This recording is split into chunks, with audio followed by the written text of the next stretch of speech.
All right, Trails Collective world, thank you for being with us here on this Trails Collective weekly rundown episode in the TC Live. I am very excited to be able to pick off a little bit of David Horton's time this evening as our featured guest, who we will run long with. David Horton, for those of you who do not yet know David Horton, David, your accolades are pretty outstanding. I had a good time at Promise Land last year, standing the night before the race. I think I was sitting there filling up my bottles at the pavilion, and there was an individual there, a young kid. He looked like he was maybe, I don't know, let's just say he was 22. And I don't think he was he wasn't one of your students, but I think he was probably friends with one of your students, and he was there to run the next day. And in some context, you guys were talking, or with I think it was Isabella. Was Isabella your assistant for that race? Yeah, Issa. Issa. She must have talked to somebody else, because Issa wouldn't have said those things. Oh, no, So so in whatever context, it became clear that the individual knew who you were in terms of your name was Dr. David Horton, and you taught this class or something like that, but he didn't really know who you were. And I had a good time just watching from afar with you reading the situation, and you basically in the moment understanding that this kid didn't know who you were, and your response to him was, you should go home and just look me up. and that was it. And I'm sure he went back and looked you up. And so for those of you who don't know Dr. David Horton, for that kid who went and looked him up, truly a legend in beyond just trail and ultra, but endurance sports as well. Horton has run on one iconic events such as the Hardrock 100. I think top finish at Western was second. I remember. No, I was ninth there. Oh, you were ninth. Okay. He has beyond just the racing scene. The racing scene still at that point was the first American 100-mile or 5-loop finisher at Barkley. He was the FKT holder at one point for the Pacific Crest Trail, as well as the AT. He has run across the country as well as raced across the country in the Ram.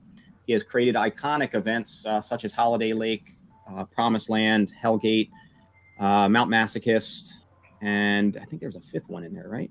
Wait, all those things were the same person? Oh, here he is. Oh. That's the same person.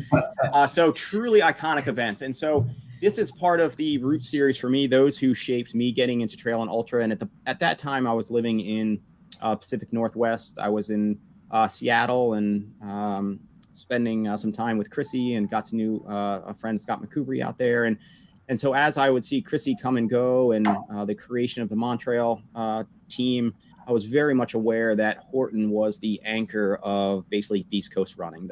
It was a culture and a community growing around, and obviously it was more than Dr. Horton for sure, but a very much a foundational piece of the trail and ultra scene, and not just creating, but doing as well. And as we'll get into, still doing quite well. So for those of you who don't know Dr. Horton, you'll get to know him a little bit more tonight. We also have with us Ian Nelson.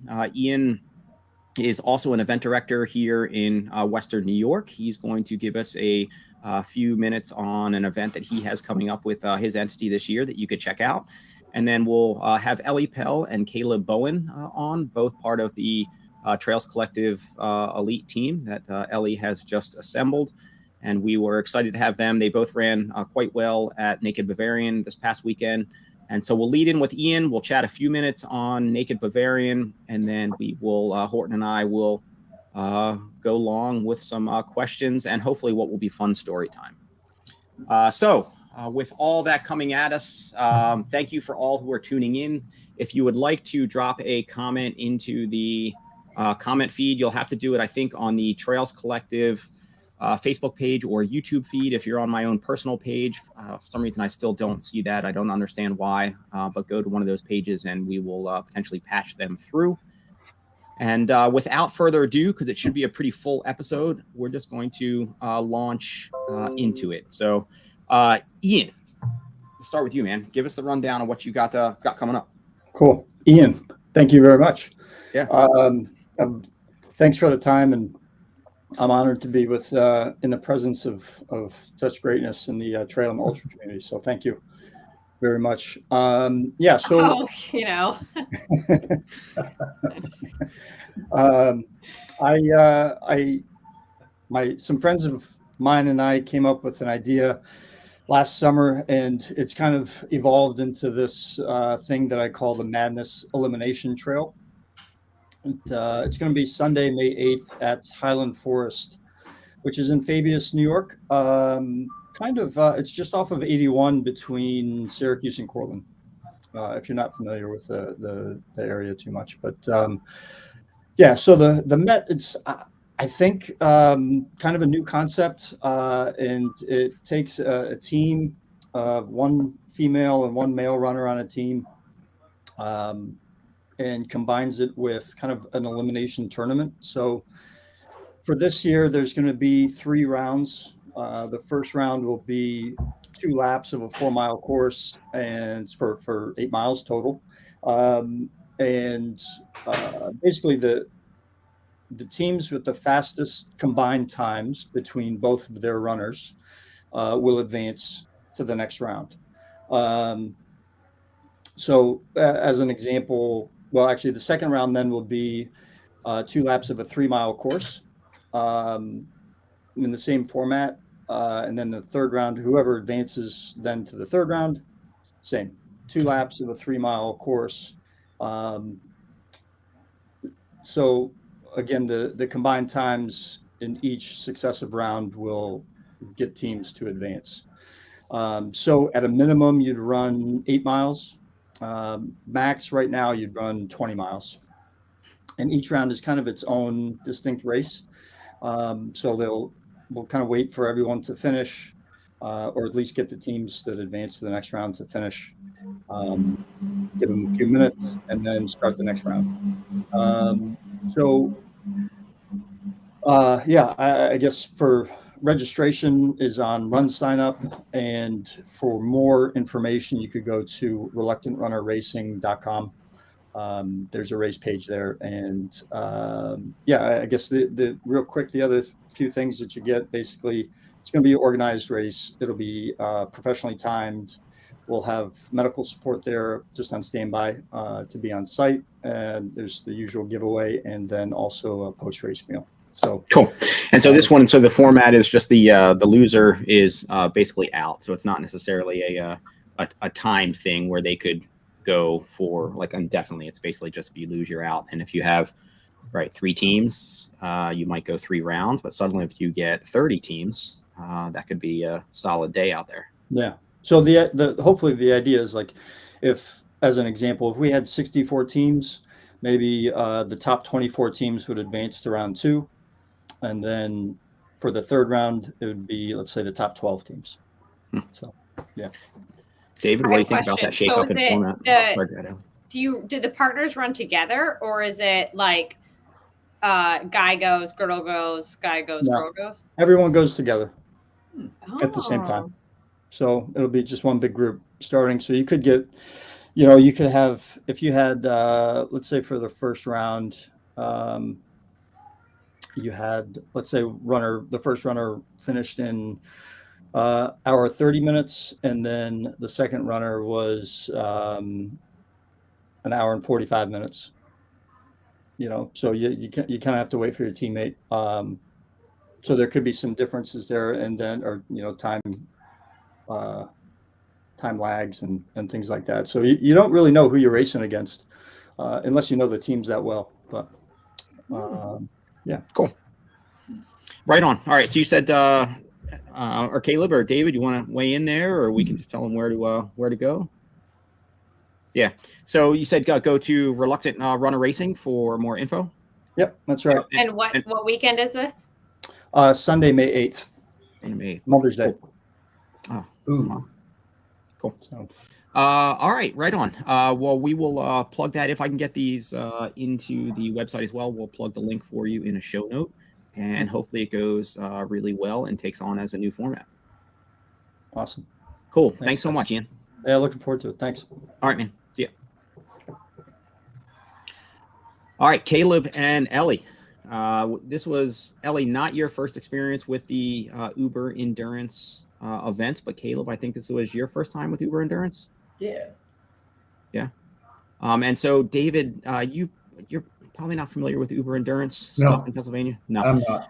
there's an RD, Stefan Weiss. He puts on a number of races. A good community, keeps them really low priced. I think the 40 mile was like $39 entry fee. The 20 miler was like, I don't know, something $28 or something to that effect. You get the post race meal. He kind of has this Bavarian feel to it. So the namesakes are Naked Bavarian, Naked Prussian, Dirty German. And between Pennsylvania, or in Pennsylvania, going between Philly and Pennsylvania, but a really nice community. And I think, especially coming into the winter here, make for some good fitness races where the course isn't too crazy. It's just rolling, no major climbs, but good opportunity to get some winter miles in and building up. So Caleb, actually, let's go you, Ellie, because you did the 20-mile distance. And this was not your first time. I guess you can tune people into how you felt out there, and especially in the context of what you have coming up. Sure. So this is the first time I've done Bavarian. I've done the Prussian 50 miler before, and the trails are really great. They're very runnable. And I see Jim is in the chat, and actually it's really funny. So I passed him, I think at the mile 7 aid station. And he said hello, or no, he actually said hello to me as I was warming up before. And I said hello back, but it didn't register who it was. And then at the mile 7, I was like, I know this person. And as I pass him and I keep going, and I'm like, oh, that's Jim. And so like, I remembered on the way back, and it was great. I've actually interviewed Jim for like a year or so ago for our YouTube series, but so that was cool. Very down home environment, definitely like very Pennsylvania, but everybody is very nice. Yeah, Stefan puts on a great event. The food afterwards was awesome. So this is my first race since Bandera, and it's going to be my shortest race of this build here towards Western. So, and I haven't raced anything I haven't raced anything less than an ultra in a while. So, it was definitely Caleb and I were talking about it before. It was kind of like a rust buster a little bit. We haven't raced in a little while. So, it's kind of hard to find your footing in the beginning. I like frequent racing just because it reminds me how to do it. And so my real only goal for this event was to, be uncomfortable the whole time. Sorry. David can relate to that in terms of choosing to be uncomfortable for long periods of time. Yeah, yes. I just, I didn't ever really want to get into the ultra flow where you're just going. That is something that I'll do in my next couple races. But for this one, because it was 20 miles, I really wanted to keep it above comfortable. I didn't want to red line obviously the whole time, but if I did find if it was too comfortable, I knew I wanted to push a little bit harder. So that was kind of just the goal for the race. And I did take about probably the first 5 miles to really find out what zone I wanted to be in. I was running with a couple guys who went off pretty quick, and some of them were starting to talk to me, but I realized if I could talk back, then I probably wasn't going at the effort that I really wanted to go at. So I kind of put the kibosh on that for a little bit. And then really just tried to practice actually taking in nutrition. I'm already practicing that even on shorter runs because I really want that to not be a limiting factor at Western States. And yeah, I didn't, because the race was relatively short. I think I ended up at 2:36 for 20 miles.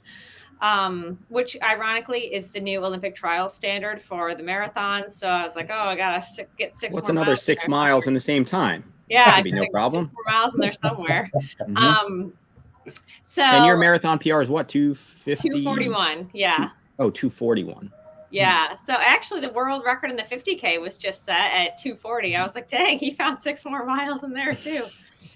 I'm sure you can do that. Yeah, I just got to keep being uncomfortable, I guess. Mhm. And really, the race wasn't like it was too short to really have like, I mean, to have like too many lows or highs or anything. I found some sort of flow, but it was like the uncomfortable flow, just not getting too like complacent with where I was. I only think I had to walk twice. And the first time I started like power hiking, I told myself to do it because the guy ahead of me was doing it, but then I immediately like stumbled. So I said, Walk twice. What are you talking about? Wait, this is 20. This is a 20-mile race. Why? There's no walking in a 20-mile race. I know. I like, it's like the self-flagellation. I was like, Ellie, what are you doing? Don't hike. That's not you. But the second time I kind of had to. It was a pretty steep one. And I might have gone backwards a little bit. But yeah, my race was relatively, it was a good first effort for me. It was nice I told Caleb that I was going to try and like hunt him down, like, cause they started a half an hour ahead of us. Not walking twice, you're not going to hunt him down. I know. That's what I was thinking. I was like, how am I going to catch him if I'm walking here? But I was not successful in catching Caleb or Andrew or the other Caleb, actually. So I actually saw them when they were coming back out. And so that was pretty good because I knew that I was like only 2 miles away from finish. So happy with the effort. And I'm looking forward to seeing if I can go 10 more miles next weekend. So cool. And then David, Ellie is coming off of Bandera. She got the second golden ticket out of there. So she'll head into Western in June for the first time. And then she's going out to run Sissy Girls Chuckanut in March is what she has. Now that's a fast race. Fast but tough race. Yeah. Cool. Well, that is good. And then Caleb, your day out there, and what do you have also in the context of what do you have planned this year, Caleb, especially because as you mentioned before we hopped on here with coaching, what do you got on deck that isn't Promise Land or Hellgate? To be honest, I'm not really sure what I got planned.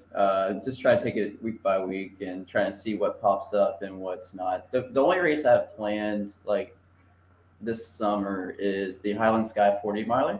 It's up in Davis, West Virginia. It's kind of one of those old school, like one of the first ultras in West Virginia that I really love. And it was actually my first ultra that I ran. So it's like going back home for that one. And I've heard nothing but good things about Highland Sky. I think I was signed up before COVID or something like that. And when it got canceled, I don't know, there was something there, but I think I was in the trilogy, but I know of the Highland Sky is supposed to be absolutely beautiful. And that, David, have you run Highland Sky? Yes, I have. You have. It's a unique race. Those guys do a great job up there in West Virginia. Yeah. Dan Lehman's he's an awesome race director. And Yes, I think he does the trilogy as well. Yes. And it's just trilogy? It's okay. So the trilogy is a 50K, 50 mile and half marathon within 3 days up at the tallest mountain in West Virginia called Spruce Knob. And it's kind of like a brotherhood, sisterhood type of feel to it. Like everybody races really hard, but then they come back and they sit by the fire and tell all their war stories. So it's a really cool event. I've never gone before, but I've heard a lot of good things about it. And you can pair the distances, or some of the people will pair the distances there, Ellie. So do like the 50K one day and the 50 mile the next day, or whatever the combination is there. Okay. Yeah. So it ends up being like 97 or 98 miles in total. Mm-hmm. Oh, wow. Yeah. Yeah. And the trails there, and not to get tangents, we're talking about the naked events, but you guys having both run Highlands, yes, I'm also aware, and especially when I was doing the research of creating the list for the toughest races in the Northeast, the trilogy and the Highlands races were consistently slower per mile. And then when I dug in, the reports were that people just say they're just like less groomed trail or more rugged or more, there's something about it that makes those courses slower. It's pretty rocky. Yeah, they're rockier and not smooth. They don't get tons and tons of use. No. Okay. So they're not like the Appalachian Trail or some of the trail that's used a lot. Okay. Yeah, and there's parts where you're like running through creeks and you can't really see the bottom because it's like black water. So you're just like praying that it's not like a 5-foot hole, stuff like that. And then there's some boulder fields you run across, at least in Highland Sky. I haven't run the trilogy yet, but I've run some of the trails out there, and it's kind of a similar feel because it's not far from each other. Okay. Cool. All right. So if that happens, and then check out your day. What put Stefan's race on your calendar for Naked Bavarian, and so what do you think? Yeah, so I finished Room to River 100 back in November, and as you know, I wanted to do Bandera, but that didn't work out. just due to injury and whatnot. So I was really looking for a rust buster race that had it's kind of like a low pressure, like not really one that I ever heard of before. So I wanted to go in with like nothing, uh, no expectations really, just to go out and run hard and see what happens. And I figured that the naked Bavarian would be a good one. And I chose it because one of my friends lives up there. He lives up in up near Lancaster, um, Harrisburg, kind of that area. So it's only like 55-minute drive in. So got to see them, got to see, and then whenever Ellie told me that they're coming down, like I was like, oh, this is gonna be a like cool reunion. So ended up choosing that one. And the 40 Can't be mile a reunion if it was the first time we met in person. but we've like talked so much in like emails That's and true, like yeah, as I'm a just Trails kidding. Collective. Riley came down and cheered us on too. So it felt pretty like a reunion. Yeah, it did actually. It was really interesting how we just sort of flowed and grooved together like it was nothing. Like we'd honestly never met each other in person. Yeah. And David, we had just created, and Ellie did the vast majority of this organization, but just put together a Trails Collective team of runners who hopefully we can provide some support to just get out there and get some more competitive effort. So there are some in your neck of the woods, like Caleb and Ellie are here, but Rachel's a part of it, and Sawyer's on the team, and Debova's on the team. So we're really looking forward to year one of getting out of those gates. But so some of these people who have then been connecting digitally, they've not necessarily met in the context of racing. So this was an opportunity for them to connect as well. It's the only way I know how to make friends. I doubt that. All right, yeah. So how to flow for you, Caleb? I know that. Well, I could mention, I guess, how you finished in the. But go ahead. How to go for you? Out there? Yeah. So I really didn't like look up a whole lot of people beforehand, like who was in the race. I did like a brief little like, I looked at Ultra Sign Up and saw like the scores, and I didn't look up anybody, which I thought was different for me. And then so I went out kind of hard. I didn't really look at the watch. I just went out based by feel. And this was for those who don't know, not to interrupt you, but we were just talking about Ellie ran the 20 mile, but Caleb ran the 40 mile distance. Yeah. And we ran the same pace. Basically ran the same pace. So I felt somebody behind me, and I wasn't sure if they were just going out fast, if they were like the real deal. So I just kept that same pace as much as I could, or that same effort. And eventually, I think it was around mile 3 or 4. It was before the first aid station that I finally dropped them. And then from then on, I ran mainly solo, but I knew that they were close. And it ended up being Andrew Simpson. Simpson, yeah. And I didn't know that he was a multi 100-mile winner, Kirkland Press winner, and all that. So I'm glad I didn't know. But the whole day I was just trying to push as hard as I could. Not redlining by any means, but just trying to push and see how I felt. So I come through the first loop, and by that point I had a good idea what the course felt like, and I made a goal to try to break 5. And then it's like I leave the aid station, the turnaround aid station, about 5 minutes under. It was like 225, 224, somewhere in there. And then obviously I had a positive split, but didn't really start feeling it until after 50K. So I ended up PRing in the 50K, which is pretty cool. Nice. And then it felt really hard for the last 4 miles. So I found that like breaking point, I guess. But at that point, I was just trying to get to the finish line. And I too walked twice. Through the hills really got me there in the last like 3 miles, and that was really interesting because I knew in the back of my mind that Andrew was coming, and fortunately got to the finish line 5:01 like 50, I think. So, and being that close to 5 was kind of depressing, but I don't think I could have run any faster, so I had no regrets. Horton probably says you probably could have run faster out there. Had he been standing at probably that ascent right by the trees in that little washed out area where you were probably walking. Yes, probably so. Afterward, had Horton's been standing there calling you a sissy for walking right there, you may have gotten under 5. It's possible. Of course you could. Probably so. Well, I tried not to walk if there's people like coming or going. I didn't want anybody to see it. So. That's funny how that works. Yeah. Well, good. And then you were under the prior course record by like 8 minutes. Riches, I think, had the record out there. Prior. Yeah, I think it was like 5:09. Yeah. I think Andrew got it under as well. Awesome. And then your body feels pretty good. I can't remember. It was your calf. What were you working through after or in the fall, early fall? Yeah, it is a little bit. It's kind of weird. It's like a hamstring slash calf issue. They were both kind of connected. So I usually just say knee issue because it's kind of both of them. But it was weird. I don't know. All I needed was rest, and I wasn't giving myself enough rest. So once I did that, it was fine. Just had to come back gradually. Yeah. All right. And so at the moment, not you mentioned just see what comes next. Not really signed up for anything else at the moment. Not at the moment. I'm looking at a possible road 100-miler in Alabama, like kind of mid-May. I'm also, the Canyons isn't out of the question, but it's up to my head coach to give me the thumbs up or thumbs down. And because we have a track meet that day, so I'd have to skip that, and that's kind of my job to not miss skip those. I'm going to send him a strongly worded email. Don't worry. Okay. I'll advocate on your behalf. That's tough, right? Tough to be. It's tough because I really enjoy driving, coaching with racing.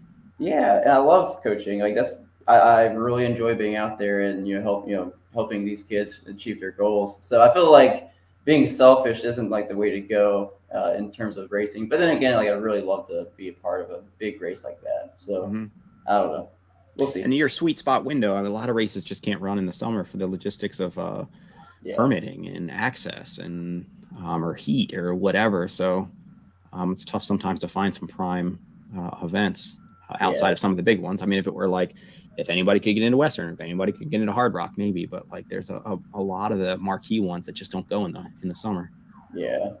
So I'm definitely looking at like Burning River as well, because that's later in the summer and it's before cross country season starts. So that'd be a fun one to do. I also have a 100K. I'm signed up for a 100K. It's actually my hometown. It's the first 100K in West Virginia, so we're really excited about that one. Cool. And Rim to River again. Yep. What's the month? Is that September? When's Rim to River? Rim to River is in November. So it's November. Like first Saturday of November. And any of all the ones, because I know, David, you've done a bunch of these. Any that jump out to you in that window, or some of your favorites that might be running in a summer window between academic calendars? Because I know you were on the academic calendar as well. Yes, Burning River is not the one to do. unless you love heat and humidity. If you love heat and humidity, then Burning River is a good one. Okay. I actually do like running in the heat and humidity. Now, maybe not for 100 miles, but I do like enjoy racing in it. Have you run 100 in hot, humid conditions? 70 degrees was the hottest I've run 100 in. Okay, So, you have run on that. Yeah, wait and see. No. Hundreds are tough enough, but hundreds in hot and humid conditions are tough. Hundreds like Western States, Hardrock, you don't have heat and humidity. You just have the heat usually. Well, at Grindstone, so I helped pace one of our friends for Grindstone, and that was a pretty hot one. Like September could be, hit or miss in that part of Virginia, but it was pretty warm that weekend. That was 2 years ago for Grindstone. Oh, this past year. Oh, this past year, because I remember the Grindstone had a really hot year as well. But yeah, maybe that was it. It wasn't crazy bad, but so we actually raced. Our cross country team raced at Charlottesville that weekend. So me and our other volunteer coach, Holly Ann Swan, we drove up from Charlottesville to the first aid station and caught him, and then we went to the turnaround and ultimately paced him for the last 50. And so I got to pace him like early morning, and then she got to pace him for like the later part of the evening. And it's cool, just with you mentioning that one, how the butterfly effects of Horton on the scene goes in terms of Clark being one of your understudies, so to speak, and then birthing that and still connected, and got a lot of ripples out there, buddy. Grindstone's a great 100-miler. It's a good, tough mountain 100-miler, a lot like the West Coast 100-milers, but big climbs, big descents, a real 100 with real elevation gain and loss. Yep. There's a 6-mile long hill that I was not prepared for. Well, right on. Ellie and Caleb, great job to both of you. Thanks for being on here with us tonight. And I would love for, again, you guys to experience some of David's races as well. Because, again, I think that you both race really well on his courses. The pluses. At the pluses. Little extra. A little extra. Right on. Well, do you guys have anything else you want to plug in here before I take over with just David for this back portion? No, we just found out actually that our teammate Michael DeVova is at Barkley right now, so kind of relevant. Hopefully, he does you proud, David. He will. And yeah, I'm looking forward to. I don't really follow Barkley; it's not really in my wheelhouse. But I mean, we got a teammate out there, so now I'll have to pay attention a little bit. Yeah. It's the toughest race around. Is it really a race? It's more like an orienteering. No. Thing. It's not just orienteering. It's climbing and descending. When you have 10,000 feet of elevation gain in 20 miles, and you have to do that 5 times to get the 100-mile, it's tough. 100. Oh yeah. Oh, definitely. I definitely think it's tough. But I guess that's a good point, though, right? I mean, if you're coming from Ellie, so Ellie first was more of a road runner that I've tried to prod to cross over into trails, and so she was more the road trials marathon runner, and so that's still that mindset of like that's a race. Whereas if you're going out and killing yourselves in the woods for 70 hours or whatever, like that's just an exercise in just crushing you, dealing with the spirits, whatever out there. Like that's just a whole nother world from somebody that's coming from, I guess, Ellie's background. Yeah. I appreciate it. I really do. That was not a disparaging remark at all. I am amazed. I think it's great. I'm anxious to see how David does, and I'm anxious to hear. Michael. Hopefully, Ian goes into your experience too tonight. I'll be watching. I think Mike will do really well at it because that's kind of his wheelhouse. I guess it's what was the oh, I just lost his name. Who's texting out all the? Is it Keith? Keith Dunn. Yeah, Keith Dunn. And I can't remember whether he just texted it or maybe it's just a long-standing quote that just Barkley doesn't care about your resume once once it starts. So they're like, on some ways, like on paper, there should be a lot of people like DeBova who, he's so meditative and so tough, and kind of the Buddhist nature of him really comes out. So on some levels, yeah, he should maybe do really well, but Barkley eats you up, right? I mean, Yes. Eats its young. Yeah. So we'll be. Is going to rain tonight? Is that what you said? Yes, it's supposed to be a heavy rain there. We'll find out what they've got tonight. Mm-hmm. Cool. It'll be interesting. I mean, the quality of the field down there this year is maybe the best I've ever seen. I mean, Carl Sabe, who holds the record on the AT and the PCT, he got the furthest the last time they really had the race down there. And he didn't show what he can do. So it'll be interesting there. And DeBova's tough as nails. But doing it the first time and finishing the first time is just almost impossible. I'm not sure if anyone's ever finished it the first time they've raced it. And this will be his first time racing it. But he has done the fun run down there, whatever they call that, 50K or whatever. The Fall Classic or whatever. Yeah.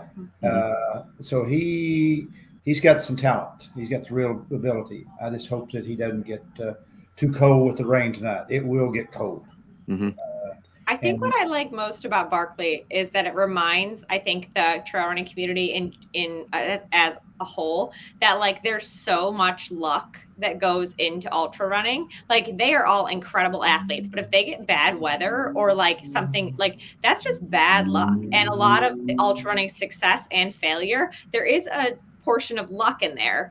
And I think you set yourself up to succeed, but Barkley just reminds you that like these are the best athletes in the world, and like they just might get unlucky with like rain, sleet, and the weather just keeps getting worse. Well, let's get into maybe that concept before I lose you to Caleb and Ellie.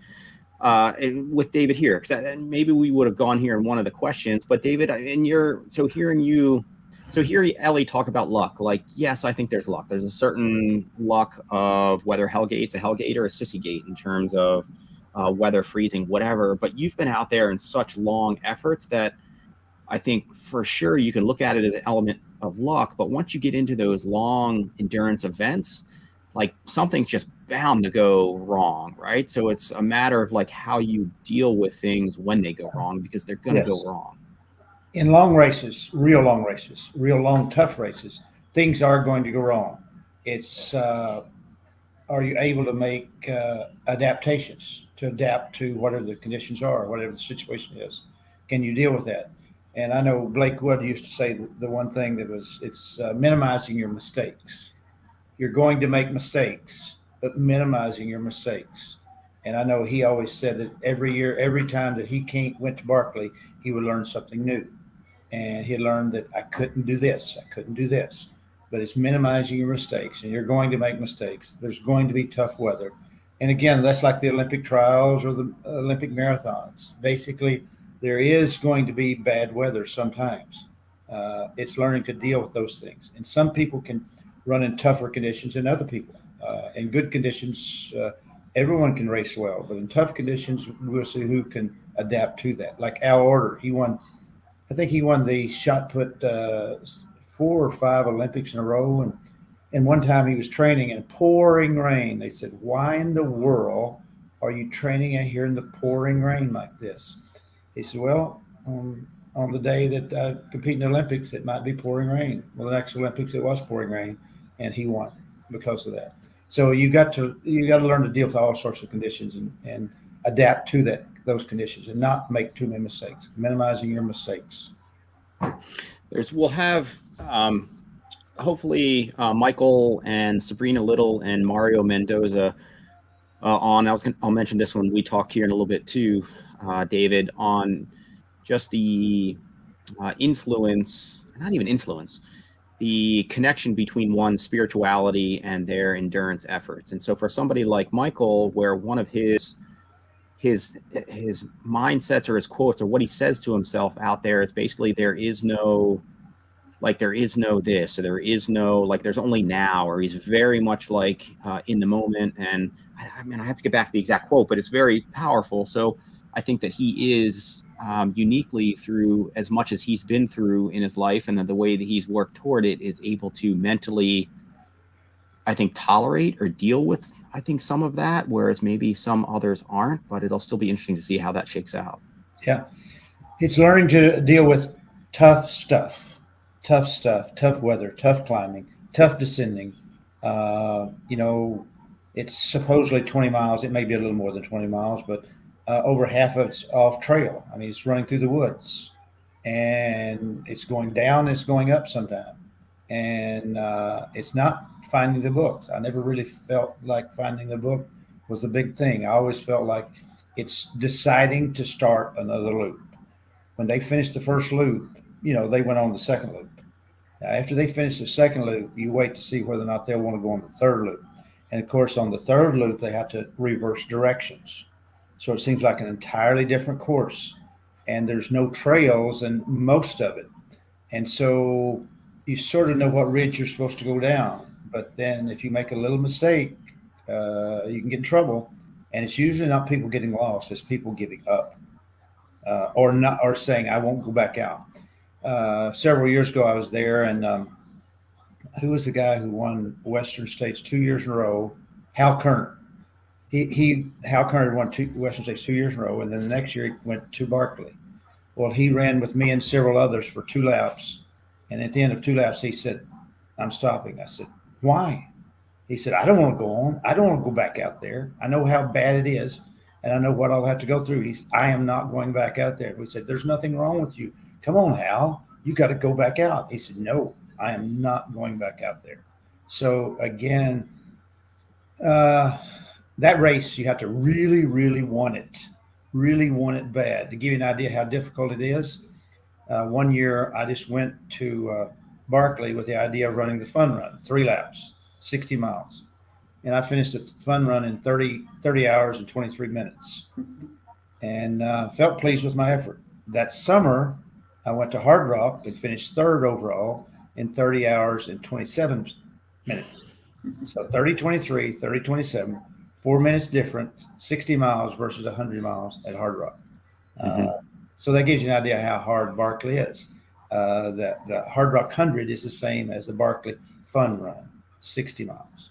So what will be a major achievement for most all the runners out there tomorrow, the next day, will be getting a fun run finish.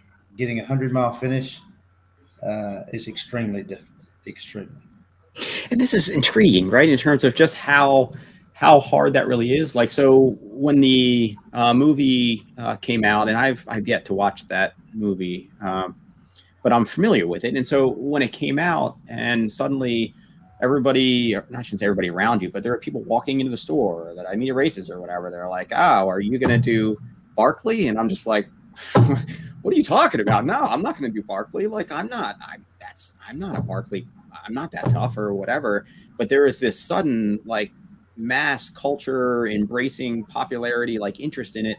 And with Laz, I'm not sure whether you guys communicated all, David, but I mean, I'm assuming that then there were suddenly all these people that kind of felt like they wanted a piece of Barkley and could bite that off, and this rapid rise in the interest with this disconnected people really getting how beastly Barkley is. I mean, is that the case? I mean, was he just suddenly flooded with people who were whatever trying to get into Barkley? Yeah. Lots and lots of people want to get in. And I can understand that. What I've always said, I used to say, and it used to be possible, was everyone needs to do one loop at Barkley. Just one loop. One loop will give you an idea how tough it is. And you'll realize, and I know every year I'd forget how difficult it was. And then when I go back to do Barkley again, I think, oh yeah, about halfway through the first loop, oh yeah, I remember this. This is hard. This is tough. This is not fun. And it's not. It's hell on earth. I think with the movie too, it created an air of exclusivity. And if people don't think they can, like, it's a hard to get in, or only people in the cool club can get in, then they want to. And then also, I think the movie did a really good job of painting that man, John Fabrizi. How do you say his name? One of the guys. Ferguson. There we go. They did a very good job at painting him as like a nobody off the street that just came and like finished it, when really like he has this extreme pedigree that like they just didn't cover in the movie. So I think it got into a lot of people's heads that like, oh, a normal person can just train really hard for 3 months and then go do it. So good movie, Ian. We'll have a movie night tomorrow. But like but I think at least that's the sense that I got from it. Yes, that's true. It's not within the realm of possibility of many folks. And again, the furthest any woman's got was about halfway on the 4th lap, and that was Sue Johnston from Vermont. Sue Johnston is as tough as nails, and I always try to get her to go back to try to be the first woman to finish. And I've tried to get her on for an interview too, because I met her early on through Loomis and just the scene, and what an incredible individual. But she was just like, no, like people bigger than you have asked me for an interview, and I'm just not an interviewer. That's true. Yes. Yeah. All right. Well, I am going to dig in a little bit more with David here, Caleb, and Ellie. Thank you so much for being on with us, and I will catch up with you both more here pretty soon. Bye. Yeah. Caleb and Ellie, I expect you to come down to run Promise Land and or Hellgate soon. Okay. If Caleb does Hellgate, I'll do it with him. We can run it as a team. No. I'll need it. I'll get lost out there in the dark. I'll have to bungee myself. You get lost in my races, you win the stupid award because you shouldn't get lost. This is a race like this that I put on. Dude, I couldn't see past my arm in the fog this year. I could have run past any number of markers out there and had no clue. Yeah, it was bad this year. It was bad. Only in fog. Otherwise, it was very mild. But anyway, love to have you all down. All right, cool. All right. See you guys.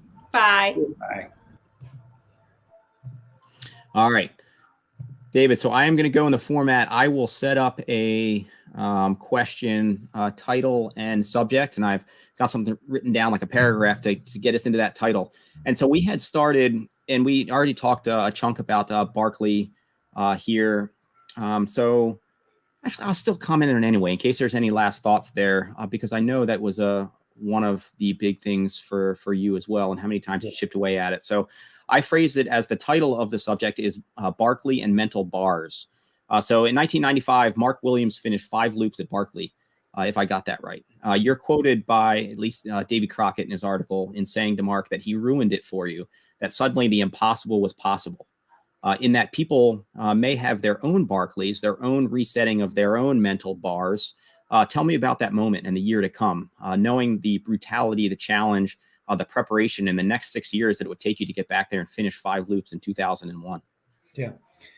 Well, in 1995, Gary changed the course. It used to be 18, 18, and 17, which he had that up, and I think that's 55. And I said, well, Gary, what's 100? He said, well, do that again. I said, well, 55 plus 55 is 110. He said, yeah, about 100 miles. And also then it was 50 hours. And I said, that's not possible. And I did the fun run 2 or 3 years, but I wasn't going to try the 100. I said, no way can you do 110 and do it in 50 hours. Well, that year, 1995, Gary changed it to a 20-mile loop. He said you had to do 5 loops, and all 5 loops were clockwise. And he said time limit 60 hours. And I said, well, I think that's possible. I think someone could possibly finish that. Well, Mark Williams did that year. Well, why did I not go that year? Well, that year I was entered in the Trans Am, and I was already entered in it when he made that change. And so after Mark Williams doing that, I raced against him at Hardrock.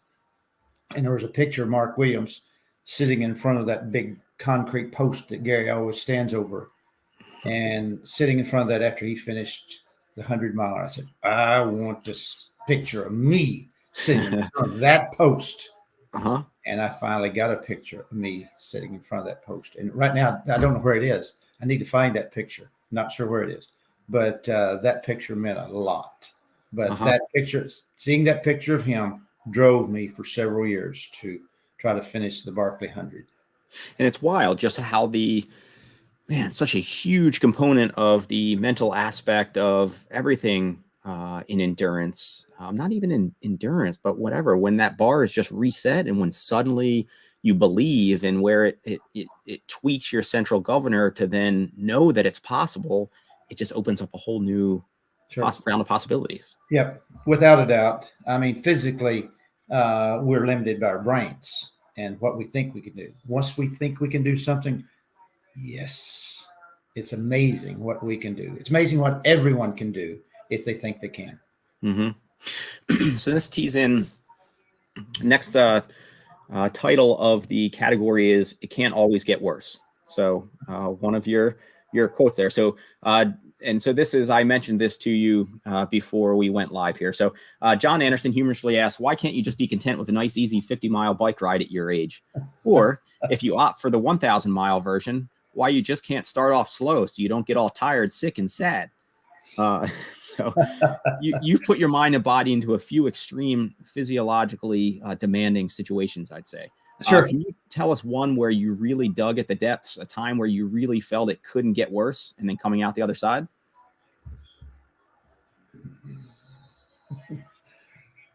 Sure, I guess.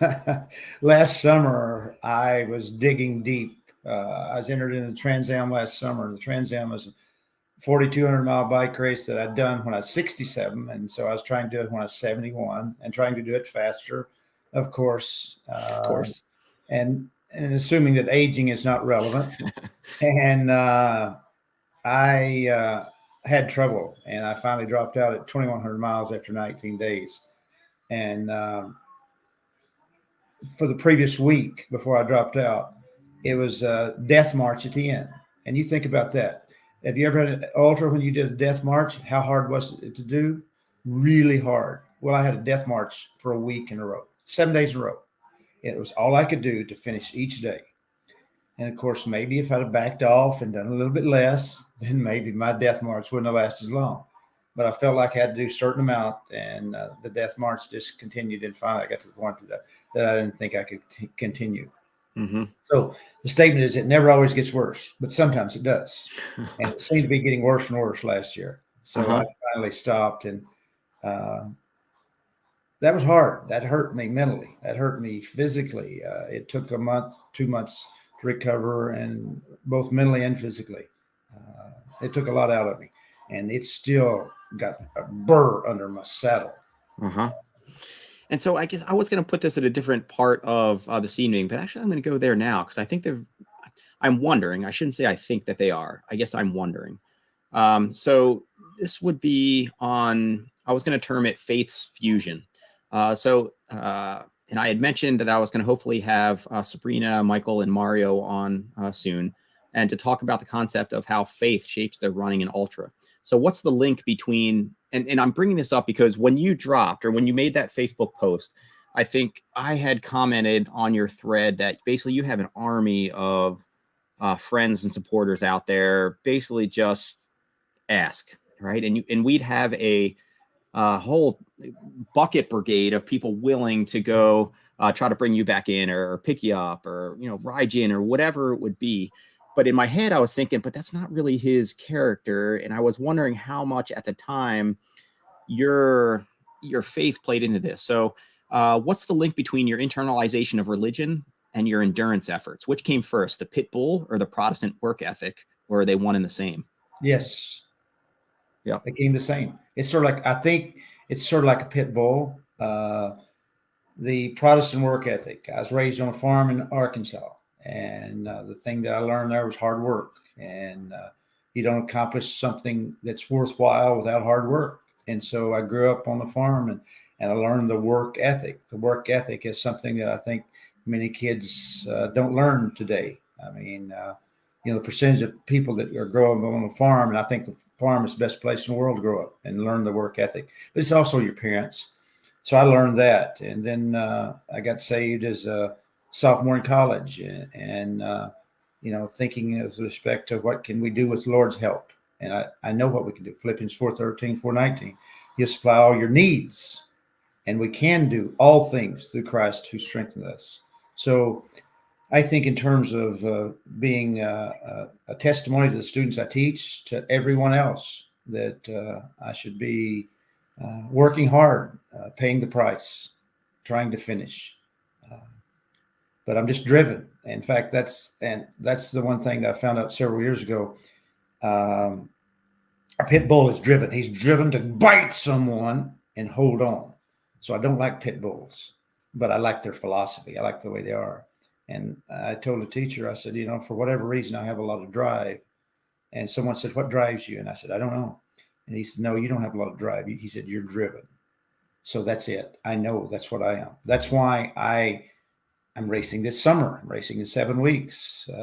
I'll be probably racing next year and the next year. I'm 72 now. I'm over the hill. I know I am. My max heart rate is less. My max VO2 is less than it used to be. But my desire to do the best I can in longer races hasn't left. I still got it.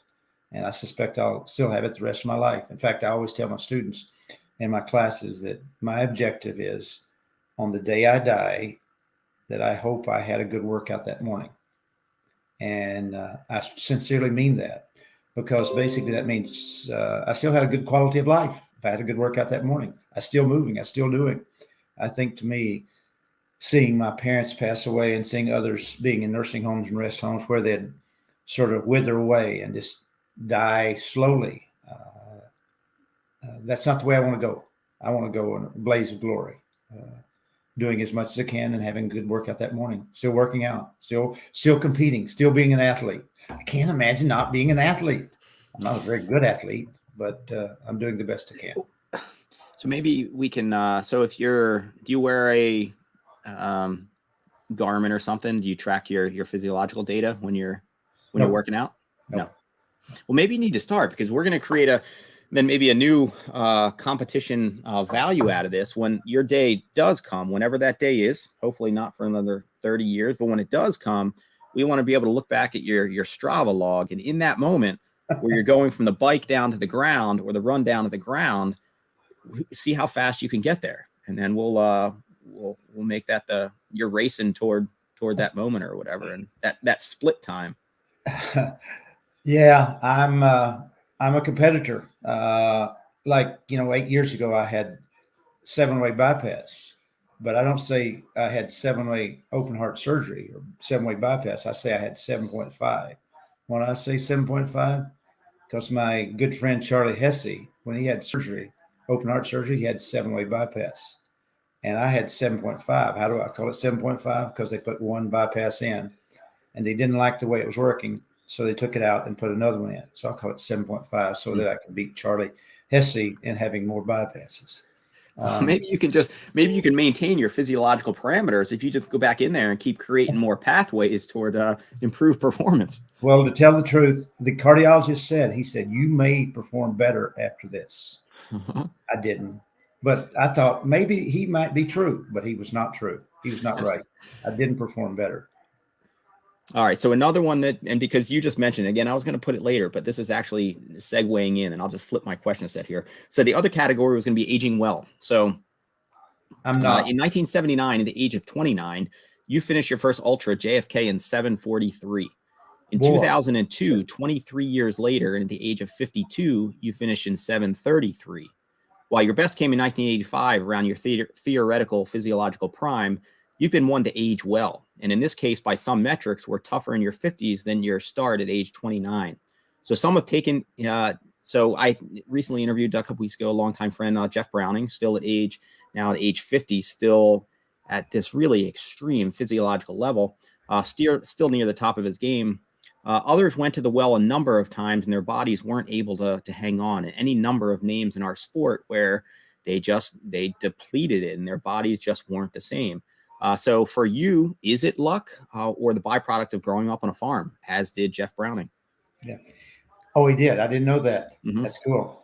Actually, I won Barkley at age 51. I mean, I finished the Barkley 100 at age 51. I set the PCT speed record at age 55. I ran the fastest at JFK when I was 36. But then 9 years later, at 44, I ran 16 seconds slower at JFK. And I didn't feel like I'd lost any speed. But in 1995, at the age of 45, I ran across America. Didn't run across America. Running across America is not hard. Race across America.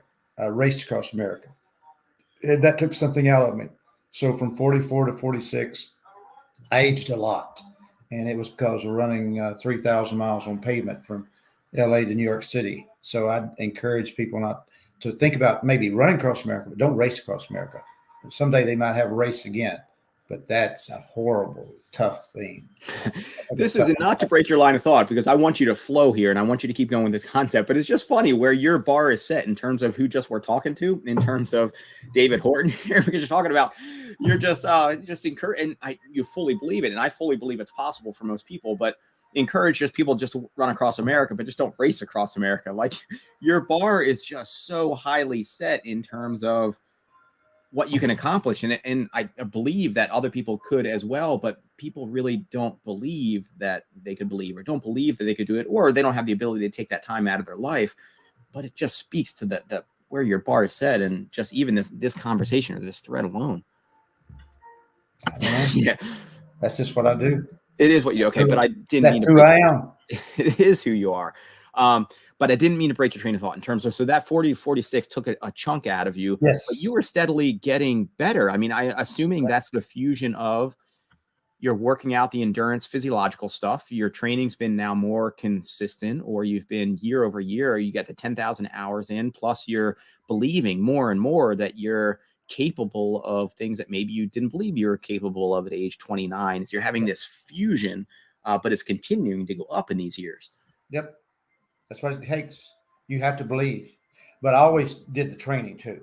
Mm-hmm. I never felt like I was super talented, but I did the training. I trained hard for 30 years, from 1979 or 1980 to 2007. For 30 years, I had 3,000 miles a year, every year. And basically, I just trained hard. But I'd train easy, then I'd train hard. I'd train in cycles. I'd have a plan. I'd outline my entire season and outline the specific workouts. So I felt like if I did the training, then I could do the racing. People always were asking me back when I was running, as well as when I'm biking, how long are you going to keep doing this? And I said, as long as I'm willing to do the training, as long as I'm willing to do the training. And I like training. Do I like every workout? Do I like every day? Nope, don't like it every day, but I like training. And I know that if I pay my dues, I will do okay. I used to know that with running. Biking, I'm just not as good a biker as I'd like to be. Although I biked across America twice, once on roads and once on trails, but I failed a couple of times as well. Used to in running, I hardly ever failed, but I was also younger. All right, so then this dovetails into, so the next one was, I termed it straight out of the WWF. And so this was, well, actually, it'll come up in the question here set here, or the concept. So you've had some incredible efforts and finishes. No doubt you're graced with a bit of pit bull, as we talked about, as well as just tough as an ox. But you also earned every bit of it, routinely laying down awesome training and adventure efforts. So not to be confused with the Worldwide Wrestling Federation move, can you tell us about the Horton Slam and some of those training efforts? Okay. Well, H&H, Horton's Hell. And I felt like I had to train hard for Barkley. I felt like I had trained harder for Barkley than any race I did. Because, again, it is the toughest one to finish.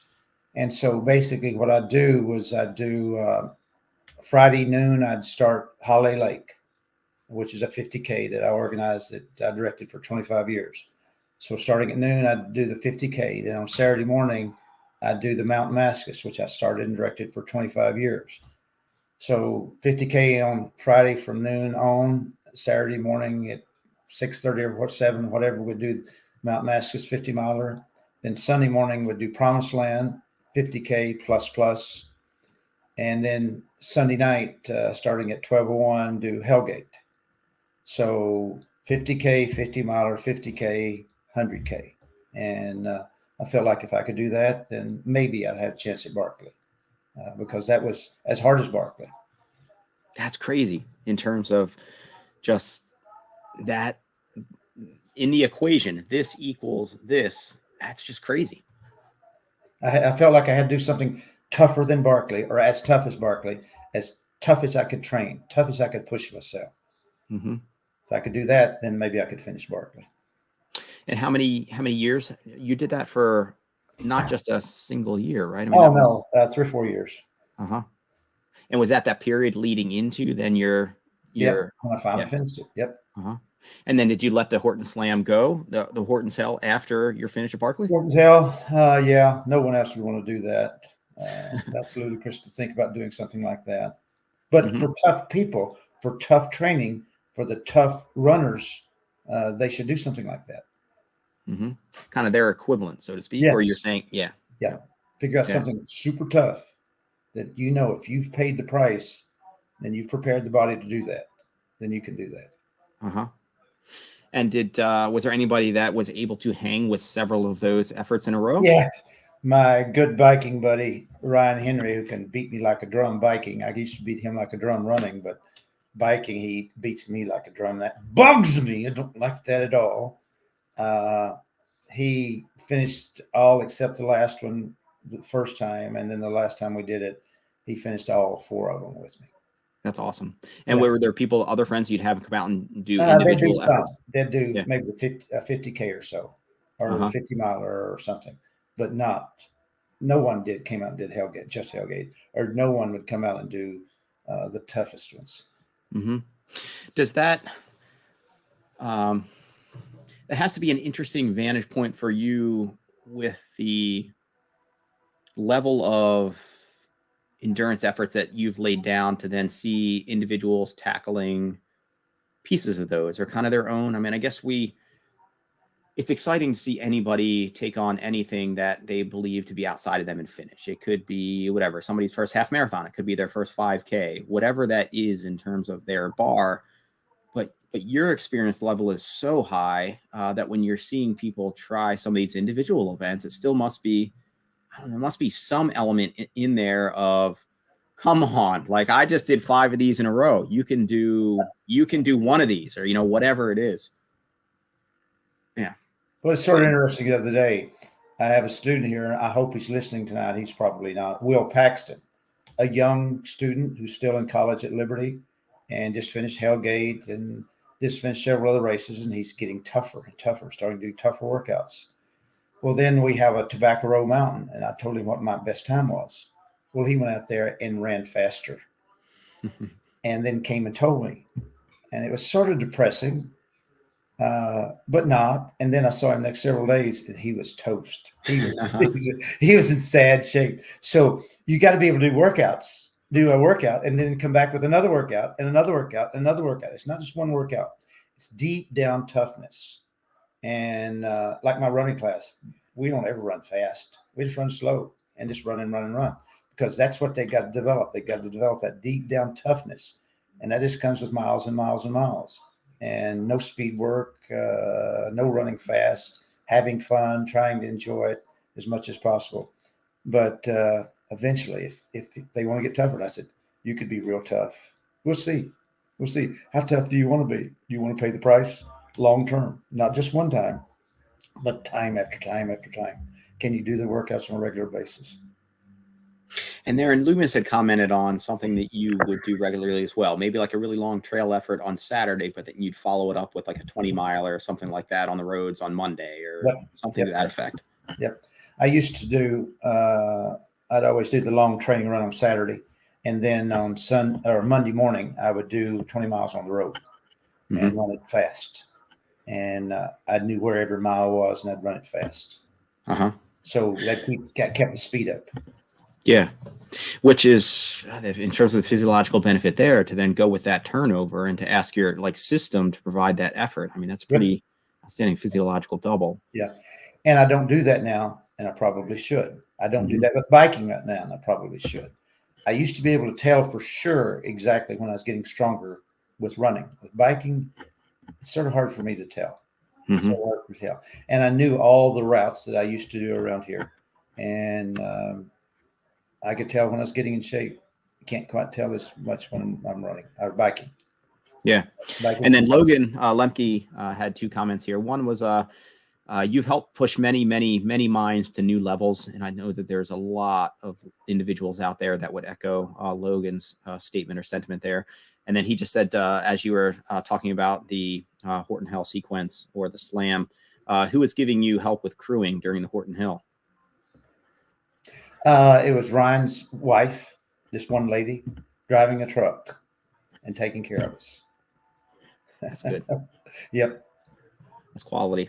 All right. And then speaking of these back-to-back efforts, another one, and this was Clark weighing in here on, let me see if I can find it. And I think he took a little bit of time to, chew on it, or maybe had to wrap up some other stuff. And then when he came back, or when I cued him into what type of something maybe I was looking for, he had any number of things to ask you about that just sounded fun. So let's see if I can find that question here. So all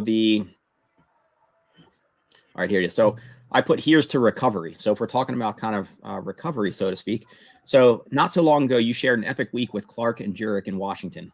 Word has it that you empathetically took a young and an impressionable Clark Zeeland on a recovery run following the White River 50 mile up Mount St. Helens, followed by Adams, followed by Hood, strap on crampons and an axe, followed by closing out the week with a 3-day Wonderland trail circuit. That sounds like it was a pretty awesome recovery week. Sure. That's fun. That's fun. Adventure. You ask anyone who was part of that. Chrissy was part of that, and several other people out and the West Coast was part of that. Adventure is fun. And doing stuff like that after races, you go to races so you can see and talk to your friends and do other things. And so out West and the state of Washington, just lots of great stuff out there. And used to have lots of great adventures out there. Love that stuff. Love that stuff. Yeah, it was made it work a little bit. It was interesting when Clark and I and Jurek ran around Mount Rainier in 3 days, and finally made them work a little bit, And plus, I made Jurek eat something unhealthy. Couldn't believe that because he knew. Also, with respect to Jurek, he was crewing me when I was doing the PCT setting the record, and we were in Washington State. And so I had someone bring me a pint of Ben and Jerry's. And I said, here, eat some. They said, no, I can't eat that. That's not healthy for me. I said, no, you need it. And finally he said, okay, I'll eat some. I hated that because I wanted all that Ben and Jerry's. I needed all that Ben and Jerry's, but he needed it too. And also that when I was doing it out there, there'd be several times that he'd be running with me, and he said, when we get to top of that next hill, can we walk a little while? Or can we sit down and rest for just a few minutes? It was neat to see Jurek hurt a little bit, and I made him hurt a little bit. The first, it's different when someone's doing the thing like that. They're so focused, they're so driven, and I was so driven. I guess two thoughts there as you were saying that, and it was just funny. It made me laugh because I went down and cheered on Loomis when he was doing his first marathon when he had just graduated. We were teammates in college, and he was in his first marathon, which was the Wineglass Marathon, and it was right around maybe 22 miles or so. We got to him, and he had gone out pretty hard. I don't know what type of effort he was. Maybe he was out at a 2:30 pace for the first I don't know, say 18 miles or something like that. And then the wheels just absolutely came off. Sure. And by the time I think we got to him, he was walking a stretch. He was just a broken man. And he was just oh, but it feels so much better to walk. It's yes, it does feel much better to walk. Yep. And then the other thought was, as you were talking about Jurek and just the ice cream there, I mean, there were some pretty very visceral images of him when he came back out. One of the times doing the AT where he had just shed so much weight. Oh. And so you being out there as an example of somebody who's done these long efforts, just the amount that you have to consume to just maintain is pretty incredible. Well, there's no doubt that his vegan diet is healthy for you on a daily basis. There's no doubt also in my mind that his vegan diet was detrimental to his performance on the Appalachian Trail because the volume of food that he was eating was humongous. Well, because he had to eat enough food to get enough calories, because the food he was eating was low in calories. And also as a result of that, eating that much food and vegan food is crapping a ton. And so it was just amazing looking at him. There was a picture of he and I together on the last day I ran with him and saw him when he was on the AT, and it's right before he got into New Hampshire. Picture me and him standing together. And you say, which one's the oldest? And you thought, Jurek's the oldest. And I was 15 years older than him. But he was emaciated. His face was sunken in. He looked like a skeleton. He looked pitiful. He looked sad. And it got worse from there in. In Maine, it got worse. And did you connect there? I mean, that's just who he is and what his diet is. I mean, was there a dialogue there of is this? Oh, yeah. But no, he won't do it. Yeah. Except just once in a great while. One other time I got him to eat some French fries that weren't healthy. And that ice cream. And it seemed like there was something else I got him to eat one time that wasn't healthy. But he needed it because he needed the calories. And do you have any go-tos on some of your long efforts? Think your body just processes ice cream. Ben and Jerry's in particular. I mean, a pint of Ben and Jerry's, basically, regardless of what flavor you have, has over 1,000 calories. 1,000 calories. It's not hard to eat a pint of Ben and Jerry's ice cream. And that's a lot of energy really quickly. And when your furnace is burning that hot, I mean, you're firing those calories off. Yes. For example, when I did the PCT that spring with one of my classes, I got a blood analysis.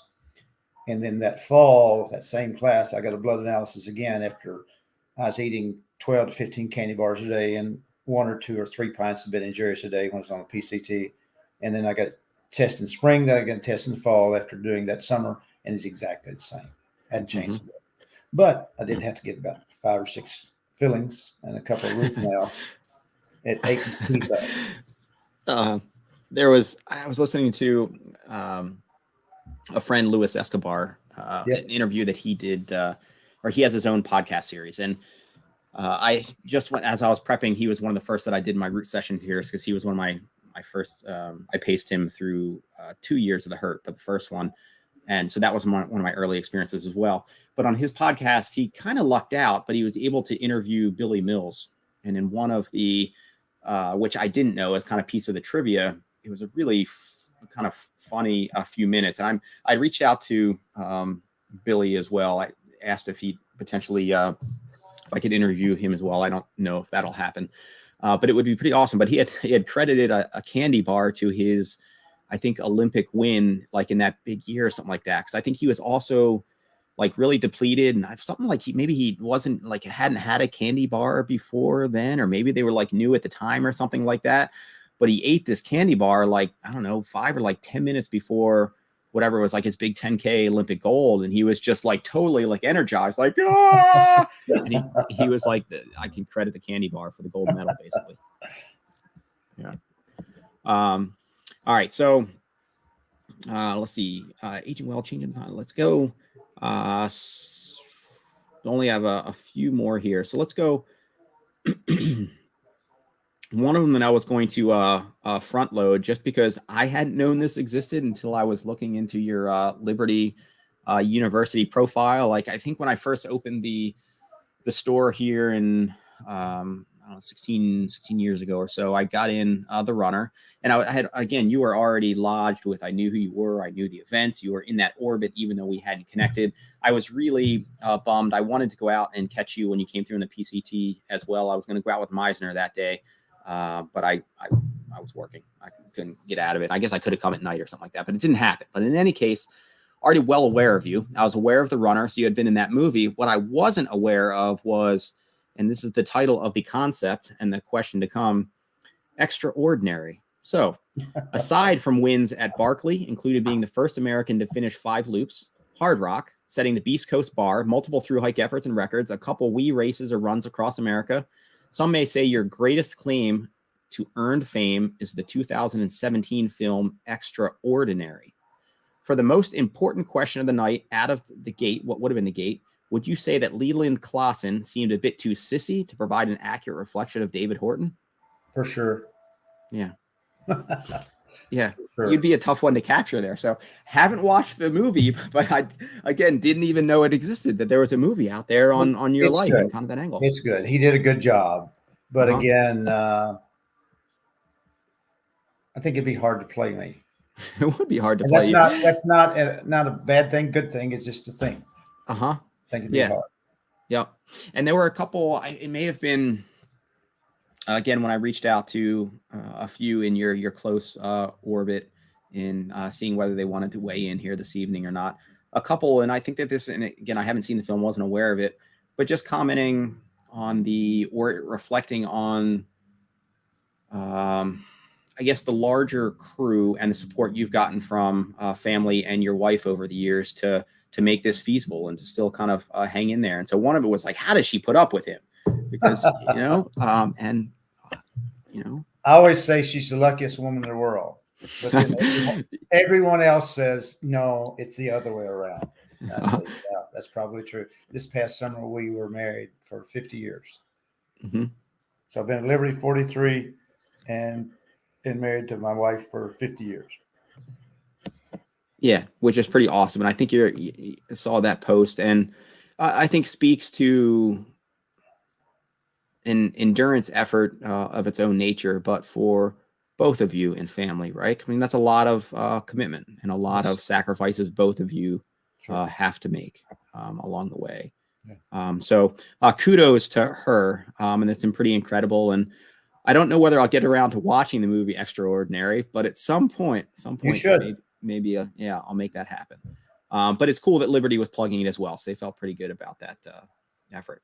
All right, so something that I was interested in as a concept, and I'm hoping to have a couple maybe dedicated sessions or TC Live episodes in the future. One is, so I termed it training and tricking the central governor. So this is something that you've had experience to do, maybe consciously or not. And so my first experience, I think, in processing central governor was reading the works of Timothy Noakes in Lower Running a couple decades ago or something like that.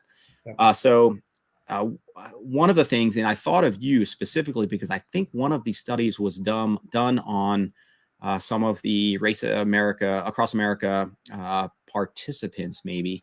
And so a few decent studies done at this point on swish and spit carbohydrate solutions having a greater performance benefit to those which are actually consumed.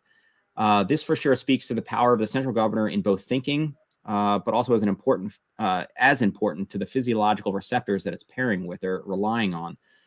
What do you think of this being an with your background as exercise physiology professor, and any similar tricks, tips, or experience in basically tricking or training the central governor? You train your brain, you train your mind day by day by day by day by day. It's sort of like building a house. It's sort of like building a building. You build it by block, by block, by block, by block. You have a plan in terms of workouts, and you do those workouts, and you build and build and build and build, knowing that you're building something strong, and it just takes time. And you got to have all those building blocks put together. If you try to build something quickly and you don't have many blocks there, it's not real stable. It's not real strong. It takes a longer period of time. So I think you have to think in terms of a yearly training program. And I know that's what people sort of do now, but then follow through with the training for those special races. I always thought you could sort of train for one big race in the spring and one big race in the late summer or fall. And you can run in other races, but you can't race in them. You got to build the mind. You got to build the body. You got to build both of them. You can't have one without the other. But the body has to be there. It doesn't matter how strong the mind is. The body's not there, you're in trouble.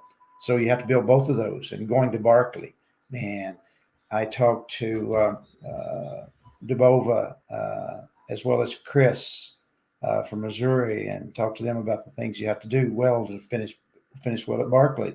And it's lots of things. And if you make the mistakes in the wrong place and don't build a strong building, it's like they talked about the weather. One year got really bad 8 or 10 years ago, where it's really warm during the day, then it got really cold at night. And if you're not ready for that, it can eat you up. And it ate me up one year down there. One year, the first loop I burned up, and the second loop I froze to death. And that can happen. I think that may happen tonight. We'll see. It'll be interesting to watch tomorrow to see what's going to happen down there. And it's not going to be till tomorrow night that we really start knowing whether someone has a chance or not. And they have to finish 3 loops, somewhere around 30, 32 hours, 33 hours. If they don't finish 3 loops fast in 32 or 33 hours, they're not going to finish the 100-miler. So you can sort of look at the times. Like last few years, I've looked and seen the times after 2 or 3 loops, and you can tell whether or not they had a shot at doing 100. You have to do, because that third loop, the fourth loop is the hardest loop. It's really, really hard, because more than likely it's going to be not tonight, but tomorrow night.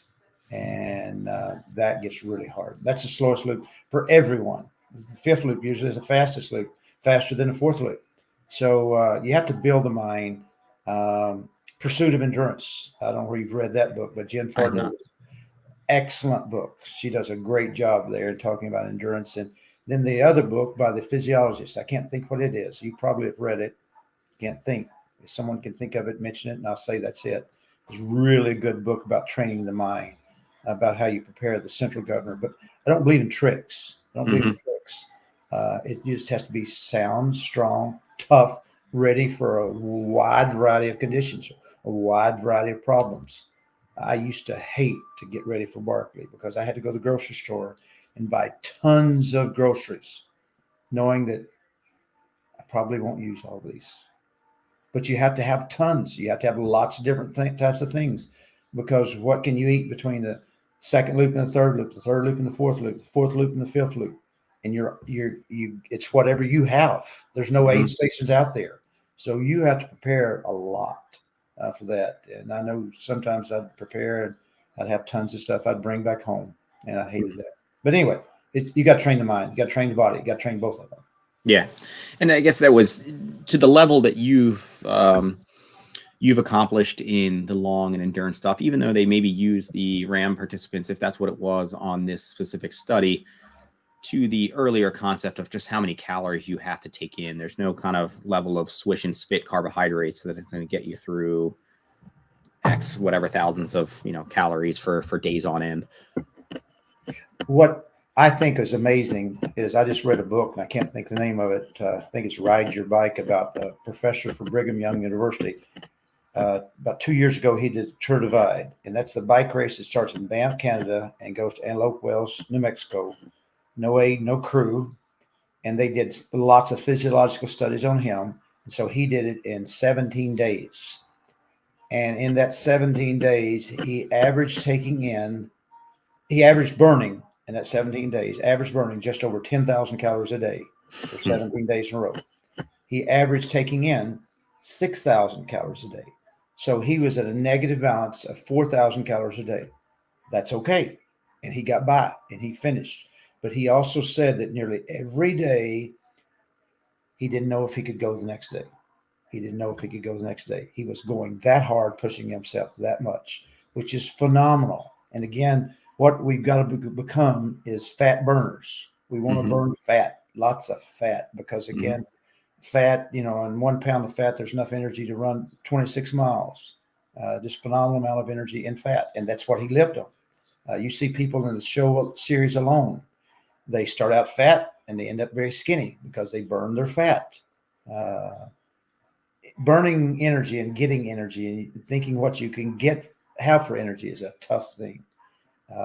And the thing I found in running and in biking is ice cream. But a lot of times you don't have access to ice cream. Yeah. All right. I'm going to have two more concepts or questions here, but to plug in a question or a comment rather from the field, a friend, Jeff Holbrook, and we've commented on some of this, but just to plug in the comment of the question, any words of wisdom for the runners at Barkley this year? And do you think John Kelly will finish again? I sure hope he does. Any words? It was too late to give him words of wisdom.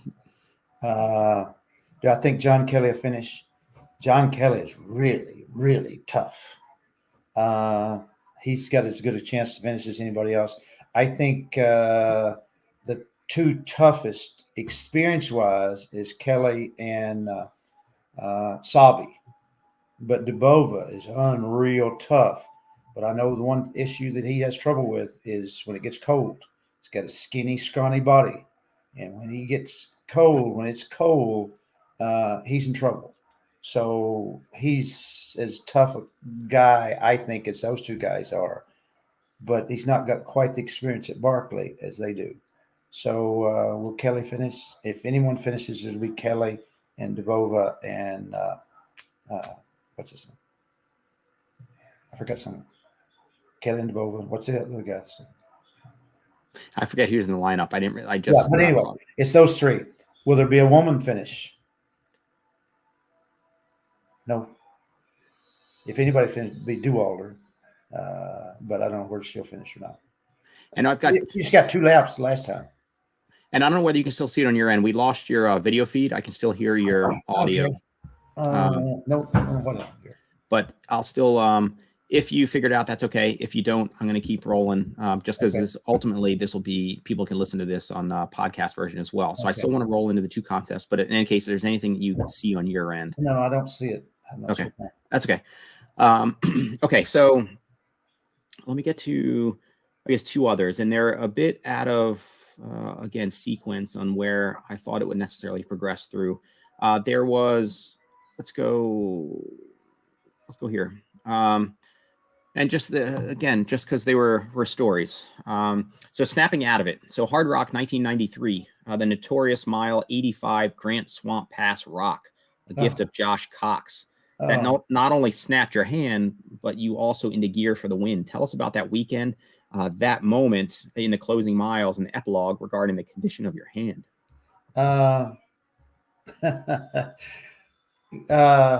Josh Cox and I were climbing up Grant Swamp Pass, and I don't know where you've ever been up Grant Swamp Pass, but it's just slick boulders, rocks, and just you're crawling. And I couldn't find anything that was sturdy. And so I said, "Hey, Josh, get in front of me so I can see where sturdy is, where something is sort of got some purchase." And he got in front of me, and right before he got to the summit of the pass, he said, "Look out, look out." And he had knocked some rocks loose, and these rocks started coming towards me. And so I dodged. And when I dodged away, I missed everything except a rock hit my hand. And I said, oh, it hurt. He said, are you okay? I said, I don't know. I think I broke my finger. And I looked down. I had white gloves on, and blood was already coming through my finger. And I pulled it off, and bones were sticking out. Yeesh. And he said, what are you going to do? I said, I'm going to put my glove on, and we're going to run. Don't run on my hands. So I put my glove back on and started running. And we kept running, went on through Telluride and went through the next, climbed the next pass. And I don't remember what the next pass was. And went on and finished. I didn't win. I finished third, I think. I've had 2 firsts, 1 second, and 2 thirds at Hardrock. And I finished third, and someone said, hey, what's wrong with your hand? I said, well, I think I've got a broken finger. And sure enough, bones had stuck out, and he had to take me to the hospital in Ridgeway and had to have pins put in. But, his last maybe 20 miles run with the broken fingers, no big deal. Did it some sort of juice in that moment? No. I mean, no, you just kind of continued on and just continued on. Yeah. Although I did notice after a while, I thought, man, something's spilling on me. I looked down, there's blood dripping down my leg. So you should have got Best Blood Award that year, actually. Yes. I started that award many years ago, and I still give that award, Best Blood. It's And good that you've earned your Best Blood yes, as well. I have. I earned it today in my running class. I went through some briars with my bicycle because I thought I'm going to go down there, and I just go biking down through there with the mountain bike, and I got blood all over me. Then what did I do? I wiped it all over my face and head, and we biked through the buildings at campus then. That's good. Well done. Yep. All right, so let's go with this one as maybe a last one. If there's any comments out there that people plug in the moment, I can also round out with some of those. But this is one that I would have potentially started with, just because it's again, in my head, when I was first aware of you, you were really representing the Beast Coast and growing it. And as we were just talking about Hardrock there, so this is called Beast Coast. So her and Horton, you guys were East Coast giants at big mountain races such as the 1-2 Virginia Punch at Hardrock in '93, and paved the way for many to understand that East Coasters can perform as well as any in big mountain events. You usually took him, with a rare exception of Leadville in '88, but you both paralleled and countered one another quite well. What was like in those trailblazing years, and what happened in that fallout between you two?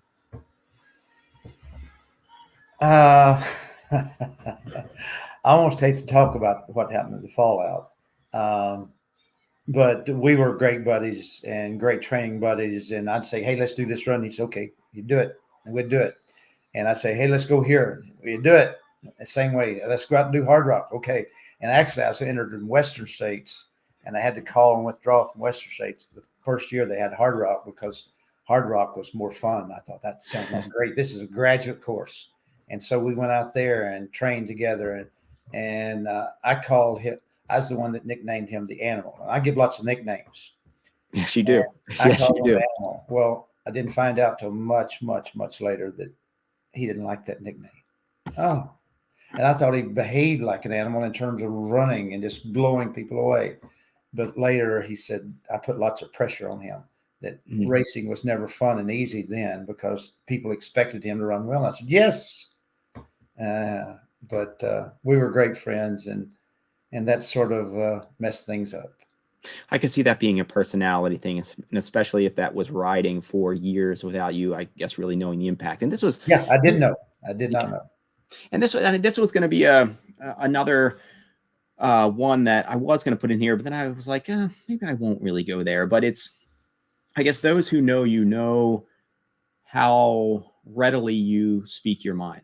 And from the maybe outsider's perspective, it can seem, and this was something I think I said to you, and I felt very guilty, and I apologize for it, but I was like, sometimes you just sound stupid. And it's not that I meant like intellectually stupid, but kind of just me being a younger generation, there's just more of the politically correct culture or whatever, that you're not necessarily calling people sissies, even though I put sissies on one of my Virgil Crest Ultras early on. And to this day, I still get people saying, I won't do your race, or you should really lose the tagline. It ain't for sissies, is what sissies connotate, or, or in the video I did for Promise Land and just that pre-race speech alone, there was a nickname out there like Fat Girl. And so those of you, they know how affectionately, if that's the right word to use, you're using these for terms, whether they be motivators or reflections of how far people have come. But if people, I guess, don't necessarily, and maybe this speaks to your incidents here with him over the years, was, I guess it could be perceived as something that's not constructive or not whatever. Is that something that, I guess, you've been aware of, or feedback you've gotten? And in this new day and age, is it something that you reflect on, or it's just kind of who you are, and those who know that you're doing it for kind of better reasons, so to speak? Yeah, I'm not PC. Not so much. Not so much. I sometimes think about it, and if someone tells me that they're offended by something, that's it. I'll never say it again. So I have no problem with that. But I say it because I care about people. Yeah. And basically, all the nicknames that I give people, they'll use it back when they send me emails and stuff. And they'll say, like Buffalo Butt, Fat Girl. So, yeah, I guess I'm sure I do offend some people. But if you know me, you know that I care. I care about the runners. I care about them racing well. I love congratulating them at the finish line. I love seeing people accomplish major goals. I love it, love it, love it. And I can tell when they cross that finish line. I remember I started doing that early on, congratulating every finisher. And I've always done that. I've congratulated every finisher. And I think that's what race directors should do. And that's what I do. And I can look and see, and I can tell how much their finish means to them. It can be in the middle of the pack or the back of the pack, and I can tell. And sometimes it's the people at the back of the pack that is the greatest reward, and I care about them. So yes, I'm politically incorrect, and I'll probably stay that way. And for those who may take this in and experience that a bit, I would echo that's always been my read in the situation, that you're saying it in a very caring context, and a very personal context, where you have some sort of relationship with that person that kind of qualifies that. Yep. Yeah. All right. So then maybe we'll end out on a closing. You had mentioned in the Trail Runner and comment in here from one of your longtime crew. Can you still see the screen? Do you have a visual? I see it. Thank you, Lanier. And that's true. I do. I care about the runners. And I love to make it the best race it can possibly be. Yeah, and that's clear that you want that too, right? And your emotion and the passion, and you love your pre-race speeches, where you're able to convey that enthusiasm, and I think it's pretty wonderful. And then another one here from yeah. Probably. It's good. And I saw where Meisner called me a sissy. He's the sissy. Yeah, I'm the sissy, because I couldn't even hang with Meisner this year. I kind of fell off the back when he was shuffling off in front of me. And so, in speaking to sissy culture, and you had in the Trail Runner Nation had commented, and it was, and I thought we were going to end there, but then you just made me think of something else. So I'm going to keep you hanging on for another minute. You had commented, and this is because you are, and this was referenced there to one of the OGs, kind of the original gangsters or whatever. You're the generation above. And again, hopefully you're going to be around still crushing some endurance efforts for another, 10, 20 years, whatever it might be. But you've seen the change or the evolution of the sport. And you had commented, I think, from my vantage point as well, we've seen faster people for sure enter the sport. We've seen those mental bars change, where what was maybe at one level is now blown away in terms of like finish times in certain regards. Say, for instance, like Western states or whatever, things are thought to be more possible. Well, we're seeing faster people enter the sport. The Yes. post collegians who maybe wouldn't have done it or would have just retired or whatever, hung it up. But you had also just commented on people, by and large, getting softer, and so this may roll into the times changing in terms of the political correct nature. It may change in terms of like training methods. We still have any number of just really tough individuals out there grinding it out right now at Barkley, and hopefully more and more of those. So we also have a lot tougher people. But anything in terms of takeaways from in all your years in terms of toughening people up? Like, I mean, what any takeaway thoughts on, I don't know, just that generations getting softer or more coddled to, or whatever, anything that. I think maybe there's a lot more people getting in ultra running. In the past, it was probably the more serious people.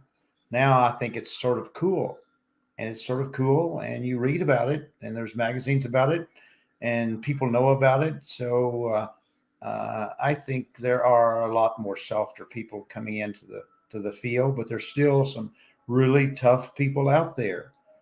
It's just finding those tough people. And of course, now it's the fast people. It's just amazing, these post collegians, how fast. I mean, you look and see what he ran the other day. The guy ran the 50K in 2:40. I mean, that's just 5:06 per mile. That's unreal. And just think about more of those will be doing trail running. So in a way, I hope money doesn't get into it too much, because that will lure more and more of the fast people in that are looking for money and looking for a living. And I know some people do make a living running now, more than they used to be, but there's still not that many. It's still a very, very few number. But I still think overall the people in ultra running are tough. Maybe not as tough as they used to be, but there's still a lot of tough people out there. Is there anything that you think would be fun that you maybe would have thought we would have talked about here? Anything you want to add in, or anything before we let you go? I wish we had more stage races, like the Trans Am was. See, I read a book, Flanagan's Run, fictitious account of a Trans-America run. Read excerpts in Runner's World, and then I thought, I got to get this book, and I got the book and read the book, and that's what made me want to do long runs. And so before, there was no races, and then finally Moonbat, held the races for 4 years in a row. And before that, Dan Brennan had tried to start a Trans-America race. But what I did was I organized Trans-Virginia races, and I think I had four or five of those in a row, and we'd run across Virginia in 4 or 5 days. I wish there was more races like that. Those are easy to organize, especially on road races. You can just go out and measure one right away, and it doesn't have to be a certain length. But running 50 miles a day for 4 days in a row, or 5 days in a row, or 6 days in a row, I wish there was more races like that. And like I said, I organized those, and I did those, and really enjoyed those. They're not as hard as you think they are compared to 100 milers. 100 milers are what's hard. Barkley's what's hard. 100 milers are real hard. 50Ks, 50 milers, not bad. 100 milers, you're getting into that eating thing. And when you're running hard, the blood flow to the stomach is so decreased, and to digest food is really a hard thing to do. So the multi-days, 40, 50 miles a day. 40 miles a day is not bad. 50 miles is pretty hard. I wish there was a number of 40 to 50 mile stage races across the country. There's just not many of those. I mean, they have the Trans Rockies, but that's short and fast and expensive, and you don't have to charge a lot. Those can be done. I wish more people would do those things. I guess there's not as many trail, right? What's the I think it's Laz's too. What's the Tennessee one? I think it's Tennessee. Oh, it's across Virginia. Across Tennessee. Yeah, I know what you're talking about. I can't think of the name of it either. It used to be called the Last Volunteer State Run. Yes. Last Annual Volunteer State Run. Right. He did it for a number of years, and he stopped, and then he started again. It's pretty popular now, but it's in the middle of summer. I never did it, never wanted to do it because it's hot and humid. And humidity. Lanier just plugged it in. Humidity is horrible. Yeah, balls. Yeah, I guess you don't see more. There's like Run Ragged in New Hampshire, and then I was going to say Trans Rockies as well. But you're right; they're all like the 25 miles or whatever a day, as opposed to like these long formats, and they're more road. But I also wonder, just an RD as well from a vantage point. I'm just thinking, wow, but what would that be like in terms of even just the permitting logistics of how many municipalities and I didn't permit. I mean, you're running on a road. I don't think you have to get permits to run on a road.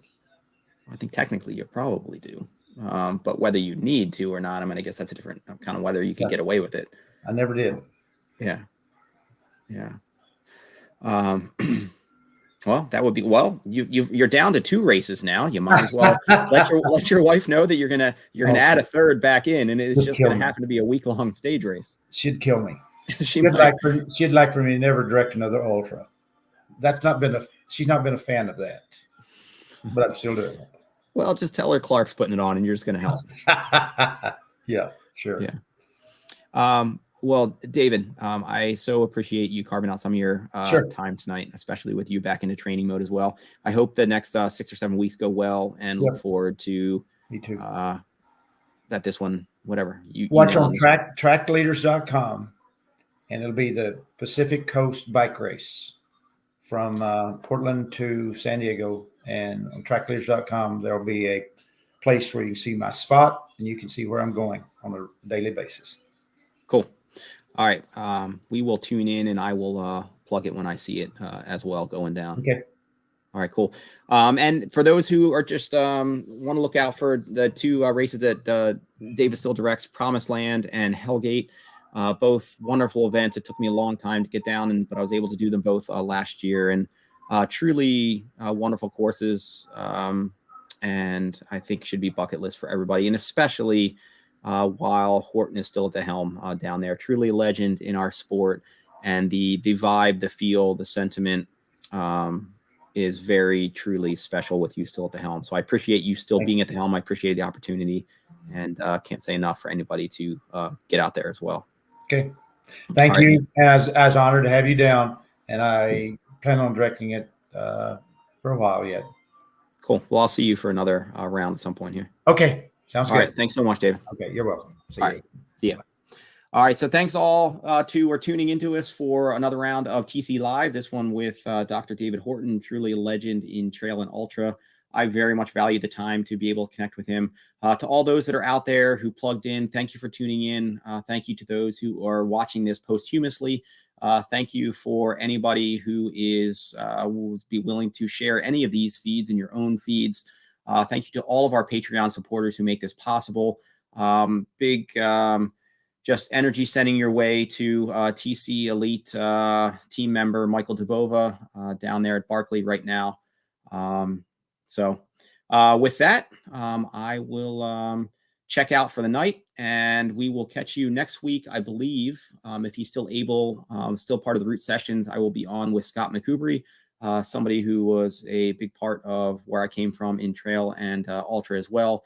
And also similar to Horton, literally one of the foundational pieces in the sport of trail and ultra. So tune in with us next week. And until then, I will check you later. See ya.